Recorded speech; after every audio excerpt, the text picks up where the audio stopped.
दोस्तों नमस्कार, मेरा नाम है मनोज और आप लोग देख रहे हैं आपका अपना यूट्यूब चैनल स्टडी पॉइंट। आज मैं आप लोगों के लिए लेकर आया हूं सी टैट और एम पी टैट दोनों के लिए पेपर होने वाला है साथियों। संस्कृत पैडागोजी दोनों में पूछी जाती है, चाहे आपका एम पी टैट हो और चाहे आपका सी टैट हो। और साथियों मैं आपके लिए लेकर आया हूँ अनसीन पैसेज यानी कि श्लोक। श्लोक में से आपके 5 नंबर के प्रश्न पूछे जाते हैं, जैसे कि हिंदी में पूछे जाते हैं गद्यांश और पद्यांश, सेम उसी तरह से आपका संस्कृत में भी दो आपका एक श्लोक होता है, एक आपका गद्यांश होता है। तो 5 नंबर आपके श्लोक से मिलते हैं और दोस्तों 7 नंबर आपके गद्यांश से मिलते हैं। टोटल मिलाकर 12 नंबर आपके हो जाएंगे।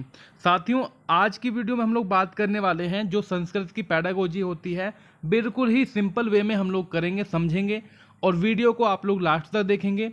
अगर दोस्तों कोई भी क्वेश्चन आपको समझ नहीं आता है तो कमेंट में बता दिया करें, ठीक है। तो चलिए दोस्तों स्टार्ट करते हैं हम लोग आज की वीडियो। सबसे पहले मैं आप लोगों को बता देता हूं कि जो मैं यहाँ पर श्लोक लिया है मैंने, यानी कि देख रखा है आप लोगों ने 70 से 75 तक श्लोक में से क्वेश्चन आपको बताने हैं, ठीक है।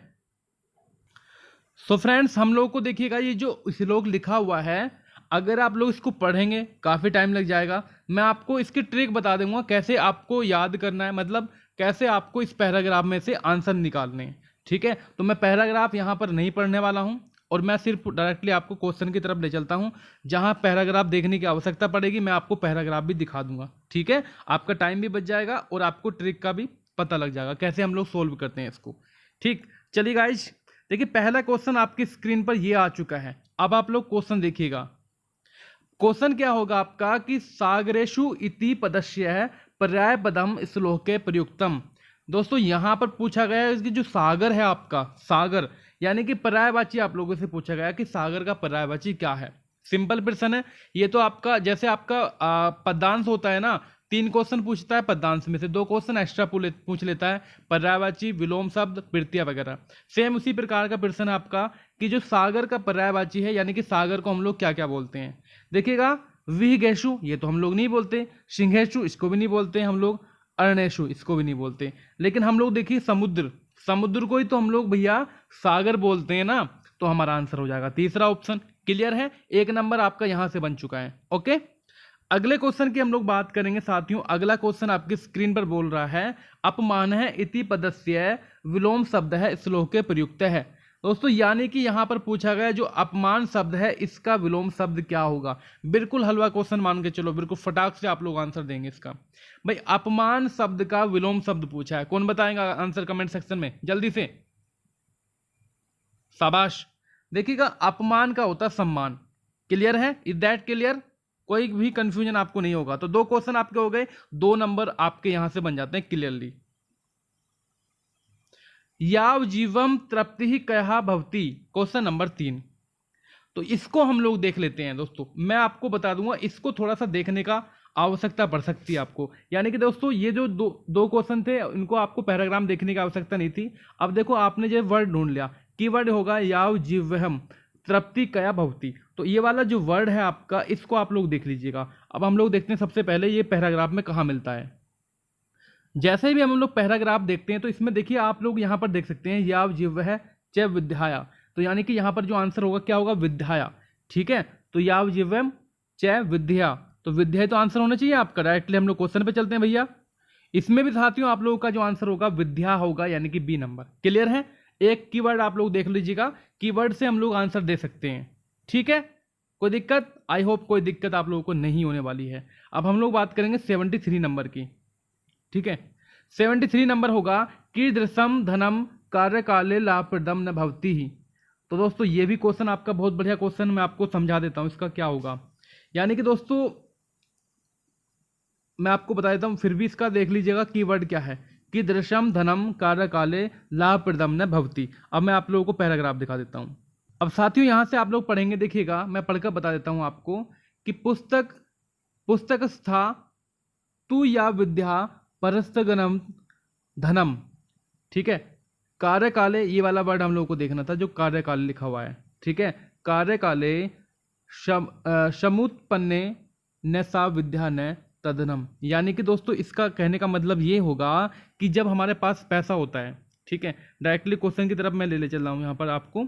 इसका कहने का मतलब दोस्तों ये होगा कि दोस्तों जो आपके पास पैसा होता है ना, अगर वो किसी दूसरे के हाथ में चला जाए, यानी कि गतम, यानी कि दूसरे के हाथ में, अगर हमारा पैसा दूसरे के हाथ में चला जाता है तो मतलब हमें टाइम पर नहीं मिला, तो उसका भैया फायदा कुछ नहीं है, वो लाभकारी नहीं है हमारे लिए।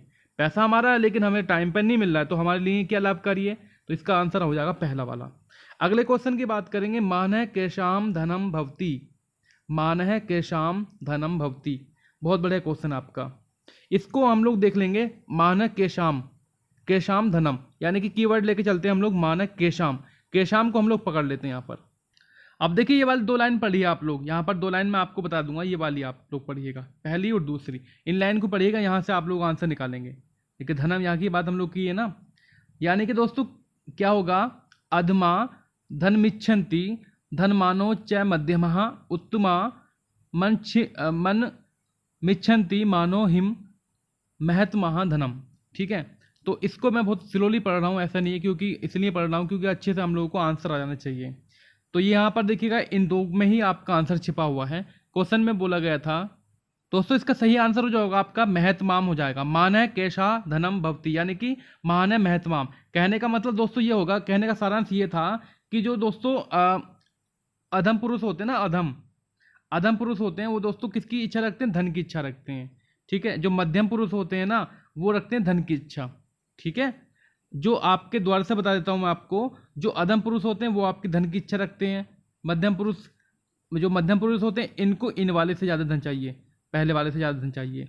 लेकिन दोस्तों जो आपके महताम की हम लोग बात कर रहे हैं, यानी कि जो उत्तम पुरुष होते हैं दोस्तों, वो मान की इच्छा करते हैं। ठीक है, मान की इच्छा करते हैं। तो आंसर रहेगा आपका यहाँ पर दोस्तों पहला वाला ऑप्शन। मैं इसका आंसर फिर से दिखा दूं आपको पैराग्राफ में, आप लोग देख सकते हैं यहाँ पर, मानो ही महताम धनम, ये जो आंसर था आपका।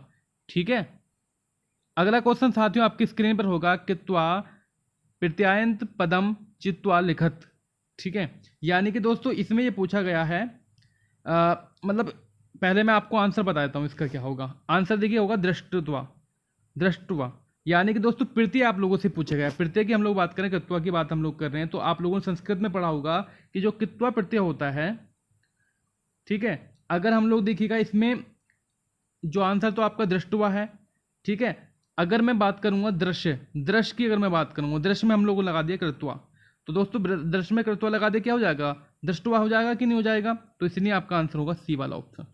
ठीक है, अब देखिए ये आपके हो गए अभी तक जो है ना, मैंने आपको क्वेश्चन कराए हैं जो कि आपके पैराग्राफ से संबंधित, श्लोक से संबंधित है। अब मैं आपको क्वेश्चन लेके चलता हूं पैडागोजी की तरफ। एनसीएफ 2005 अनुसारम काल्पनिक चिंतनार्थक एवं च साक्षरता द्वारा ज्ञानार्जनम मन्यते। दोस्तों कहने का मतलब ये होगा कि एनसीएफ 2005, ठीक है, ये क्या बोल रही है, जो कल्पना चिंतन होता है और साक्षरता जो ज्ञान होता है, हम लोग कैसे प्राप्त करते हैं भाई? मातृभाषा के माध्यम से प्राप्त करते हैं, मातृभाषा के। ठीक है, एनसीएफ कहता है कि बालक की जो प्रारंभिक शिक्षा होनी चाहिए वो मातृभाषा में ही दी जानी चाहिए, क्योंकि दोस्तों इससे क्या होता है दोस्तों, हाँ, मातृभाषा में दी जानी चाहिए, सिंपल सी बात है आपकी। इससे बालक जो है ना सहजता से समझ सकता है। ठीक, अगला क्वेश्चन आपकी स्क्रीन पर आ चुका है, ये वाला पढ़ लीजिए अच्छे से आप लोग। साथियों अगला क्वेश्चन होगा, भगवान पृच्छतु अस्माकं लक्ष्यम किम। ठीक है, यानी कि साथियों यहाँ पर क्या कहा कि भगवान कि हमारा लक्ष्य क्या है, मतलब ये पूछा गया है कि, पहले दोनों को देख लीजिएगा, यानी कि पूछा जो कहा गया कि आपका लक्ष्य क्या है। अहम एकेन पदेन उत्तरम, यानी कि मैंने एक ही शब्द में उत्तर दे दिया कि विजय एतादृश्य प्रश्न है, यानी कि दोस्तों मैंने उत्तर दिया कि जो विजय है वो हमारा लक्ष्य है। ठीक है, विजय हमारा लक्ष्य है। अब दोस्तों ये वाला प्रश्न पूछा गया था कि भाई आपका जो लक्ष्य है वो क्या है। ठीक है, हमारा लक्ष्य क्या है, ये आप लोगों से पूछा गया था। लेकिन दोस्तों मैंने क्या किया, एक ही शब्द में उत्तर दे दिया कि विजय जो है ना हमारा लक्ष्य है। दोस्तों इस प्रकार के जो प्रश्न है वो कैसे प्रश्न है, ये आप लोगों से पूछा गया। सही आंसर होगा सहज, यानी कि ऐसे प्रकार के प्रश्न जो होंगे वो आपके सहज प्रश्न होने वाले हैं। चलिए दोस्तों नेक्स्ट क्वेश्चन की हम लोग बात करेंगे। अगला क्वेश्चन क्या होगा आपका, अच्छे से क्वेश्चन को देखते रहिएगा, आंसर आप लोग लगाते रहिए जल्दी से। और आप लोग पहली बार विजिट करें, चैनल को सब्सक्राइब कीजिएगा, लाइक कीजिए वीडियो को। क्वेश्चन होगा प्रभावी अधिगम नाय है छात्रा की दृश्य भवेयु। ठीक है, देखिएगा इसमें क्या पूछा गया, क्वेश्चन नंबर 78 में क्या बोला गया है, जो प्रभावी अधिगम होता है, ठीक है, जो प्रभावी अधिगम होता है छात्रों को जिज्ञासा, यानी कि जो जिज्ञासा पूर्णा सक्रिया च, ठीक है, अगर दोस्तों आपका शिक्षण प्रभावी होगा, ठीक है, तो क्या होगा, छात्र हमेशा जिज्ञासा उत्पन्न होगी छात्रों में, तभी तो दोस्तों इसको प्रभावी माना जाएगा। ठीक है, कहने का तात्पर्य यह होगा दोस्तों कि प्रभावी अधिगम के लिए छात्रों को जिज्ञासापूर्ण क्रियाओं के साथ होना चाहिए, है ना। छात्र जो है हमेशा सीखने के लिए जिज्ञासा होनी चाहिए, छात्र में जिज्ञासापूर्ण सक्रिया है।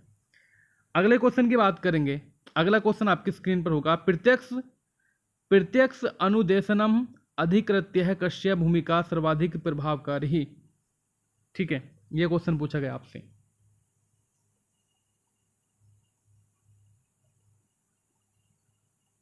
चलिए, बहुत बढ़िया।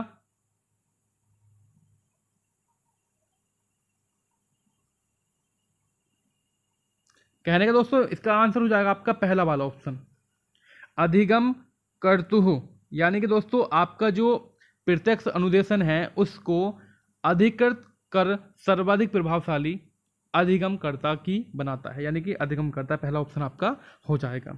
अगले क्वेश्चन की बात करेंगे, श्रेष्ठ शिक्षणाय कस्या महत्वम वर्तते। 80 नंबर साथियों, ये आपका हिंदी का क्वेश्चन आ गया, ऐसा मान के चलो आप लोगों को याद दिला दूं, इस तरह से बना लीजिएगा। यहाँ पर 3 चर होते हैं ना, पाठ्यक्रम, शिक्षक और बालक। ठीक है, तो इसमें आप लोगों को बेस्ट ढूंढना है। तो साथियों आंसर क्या होगा आपका, अध्यापकस्य, यानी कि बी नंबर आपका हो जाएगा। श्रेष्ठ शिक्षण के लिए अध्यापक का महत्व होता है, और दोस्तों अध्यापक के ही द्वारा श्रेष्ठ शिक्षण का संचालन किया जाता है। दोस्तों ये आपकी त्रिध्रुवीय प्रक्रिया है, यह मैंने आपको पहले ही बता दिया था। ठीक है, अगले क्वेश्चन की बात हम लोग करेंगे। चलिए क्वेश्चन देख लीजिएगा, व्याकरण शिक्षण से या नूतना रीति ही वर्तते है। 81 नंबर आपका। दोस्तों व्याकरण शिक्षण की जो नई रीति है वो कौन सी रीति है, ये आप लोगों से पूछा गया है। व्याकरण शिक्षण की नई रीति नूतना, तो साथियों इसका जो आंसर हो जाएगा आपका पहला ही होगा, आगमन विधि। ठीक है, और निगमन विधि जो है वो आपकी प्राचीन विधि होगी। 82 नंबर की मैं बात करूंगा, संस्कृत शिक्षण में कौन सी विधि सहायक नहीं है। संस्कृत शिक्षण में कौन सी विधि सहायक नहीं है, 82 नंबर साथियों। ओके, प्रत्यक्ष विधि। ठीक है, संस्कृत शिक्षण में प्रत्यक्ष विधि होगा सही आंसर आपका।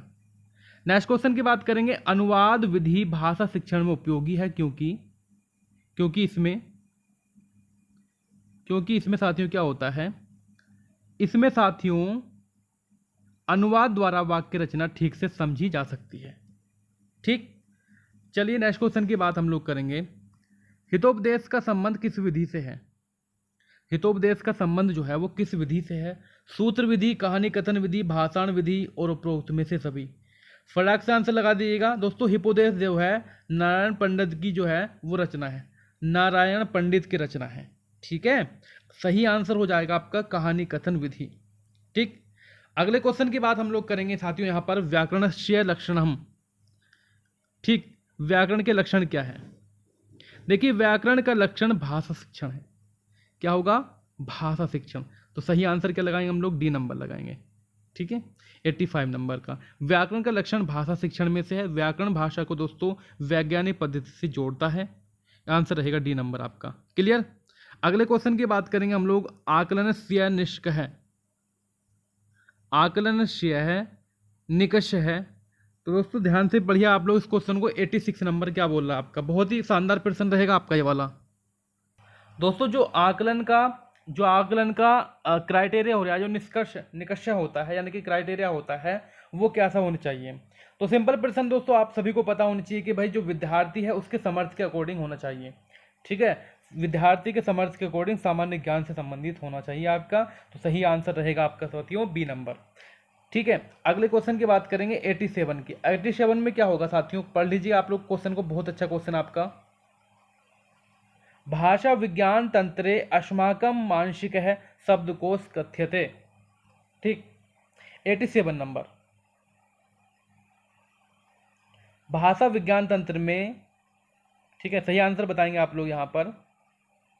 जो हमारे शब्दकोश को क्या करता है, कौन सा पद, कौन से पद को बोलते हैं हम लोग, यहाँ पर देखिएगा, ये होगा आपका लेक्सिकॉन पद विज्ञानम, यानी कि बी नंबर आपका हो जाएगा। अगले क्वेश्चन की बात करेंगे हम लोग, व्याकरण शिक्षाम सरलीकरणाय यह उपाय अस्ति। 88 नंबर। दोस्तों जो व्याकरण शिक्षा है उसको सरल बनाने का उपाय आप लोगों से पूछा गया है, तो कैसे बताएंगे?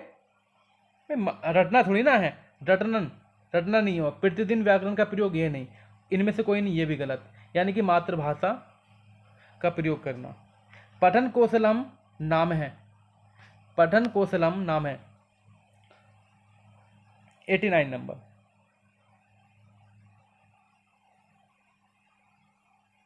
गुड, यानी कि पाठस्य अर्थकरणम। दोस्तों पाठ के भावों को स्पष्ट करना पठन कौशल का नाम होता है। ठीक है, चलिए बहुत बढ़िया। और दोस्तों सबसे इंपॉर्टेंट आपका यही होता है पठस्य। अगले क्वेश्चन की बात करेंगे हम लोग, क्वेश्चन नंबर 90। इसको क्वेश्चन को आप लोग पढ़िएगा ध्यान से कि पठन संदर्भे भाव ग्रहणम परीक्ष्यते। इसका आंसर आपको कमेंट सेक्शन में देना है। ठीक है, आंसर देना आपको कमेंट सेक्शन में, कितना स्कोर रहा है स्कोर आप लोगों को बताना है। और वीडियो अच्छी लगी हो तो लाइक कर देना। Thank you so much guys, bye bye.